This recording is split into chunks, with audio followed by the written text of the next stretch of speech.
CM Chandrababu కీలక వ్యాఖ్యలు చేశారు. చంద్రబాబు 4.0లో వర్షన్లో 1 ఇప్పుడు ప్రారంభమైందని అన్నారు. తాను 5వ ముఖ్యమంత్రిగా వస్తానని అన్నారు. డిసెంబర్ నుంచి అమరావతి పనులు ప్రారంభమవుతాయని తెలిపారు.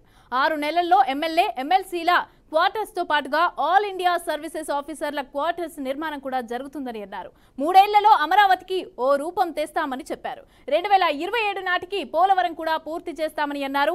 ఇక డిసెంబర్ నుంచి తాను కూడా గేర్ మార్చుకుంటానని అన్నారు.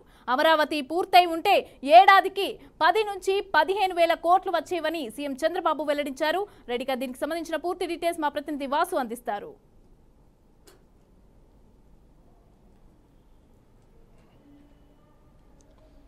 ఎస్ మమత, అమరావతి ఈ రోజు జరిగిన అంశాలు ఏవైతే ఉన్నాయో, అమరావతి కీలక సభ్య సమావేశం తర్వాత నుంచి అసెంబ్లీ సమావేశంలో కూడా సీఎం నారా చంద్రబాబు నాయుడు అనేక కీలక వ్యాఖ్యలు అయితే చేశారు. ఎందుకంటే ఎలక్షన్స్ ముందు నారా చంద్రబాబు నాయుడు గారు ఏదైతే చెప్పారో ఆ వాగ్దానాలు నెరవేర్చుకుంటా వస్తున్నట్లుగా, ఎలక్షన్స్ ముందు చెప్పినట్లుగానే తనలో ఉన్న 4.0 వెర్షన్ అయితే బయటికి తీసుకొస్తానని ఎలక్షన్స్ ముందు ఇచ్చిన మాట ప్రకారమే ఇప్పుడు అదే విధంగా నేను పనిచేస్తున్నట్లయితే చంద్రబాబు నాయుడు అని పేర్కోవడం అయితే జరిగింది. ఇదే విధంగా ఇప్పుడు ఈ డిసెంబర్ నెల నుంచి ఏదైతే ఉన్నాయో పనులు చేయించాల్సినవి, ఆ పనులు ప్రత్యేకంగా వాటి కోసం ప్రత్యేక దృష్టి సారించి డిసెంబర్ నుంచి అమరావతికి అయితే కానీ, అటున్న హెడ్ క్వార్టర్స్ అయితే కానీ, అమరావతి ఒకటే కాదు అటు పోలవరం ప్రాజెక్టు అయినా సరే రాష్ట్రానికి ఎంతో ప్రతిపాదికన రాష్ట్ర ప్రతిష్టను పెంచే విధంగా ఉన్న అమరావతి నిర్మాణం అయితేనేది, అటు పోలవరం నిర్మాణం అయితే రెండింటిని దగ్గరుండి ఎట్టి పరిస్థితుల్లో 2027 నాటికి పూర్తి చేస్తానని చెప్పి సీఎం చంద్రబాబు నాయుడు అయితే ఇవాళ చెప్పడం అనేది జరిగింది. అదేవిధంగా 6 నెలల్లోనే అమరావతిలో ఎమ్మెల్యేలకి, ఎంపీలకి, ఆ రాష్ట్ర ప్రతినిధులు ఎవరైతే ఉంటారో తదితర ఆఫీసర్లు సైతం వాళ్ళందరికీ అక్కడ ఉన్న క్వార్టర్స్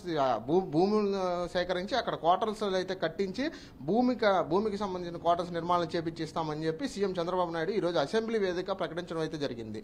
అదేవిధంగా 3 ఏళ్ల ఈ రోజు నుంచి 2024, 25, 26, 27 వరకు ఈ 3 సంవత్సరాల్లో ఖచ్చితంగా పోలవరం నిర్మాణాన్ని అయితే పూర్తి చేసి 27 నాటికి పోలవరాన్ని ఎట్టి పరిస్థితుల్లో పూర్తి చేసి అక్కడున్న ప్రాజెక్ట్ని రాష్ట్రానికి అంకితం చేస్తామని చెప్పి సీఎం చంద్రబాబు నాయుడు అయితే ప్రకటించడం అనేది జరిగింది మమత. అదేవిధంగా పోలవరం ఎప్పటికే పూర్తయి ఉంటే ఏడాదికి 10 నుంచి 15,000 కోట్ల రూపాయలు మనకి అధిక వనరుల ద్వారా చేకూరాయని చెప్పి సీఎం చంద్రబాబు నాయుడు అయితే ప్రకటించారు మమత.